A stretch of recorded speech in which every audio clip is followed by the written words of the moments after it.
How to change Binance account password. In this video, I will guide you through all the steps, just make sure to watch till the end. First, open up your Binance account. On this home page, tap on these three lines here in the top left corner. Then tap here. Security. Press on password. There is showing a warning that withdrawals, P2P selling, and payment services will be disabled for 24 hours after you change your password. Press Continue, and you will jump to verification page.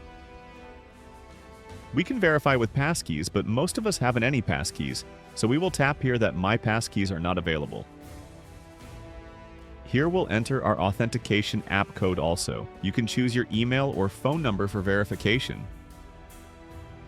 Once done, it will redirect to this page. Enter your new account password twice.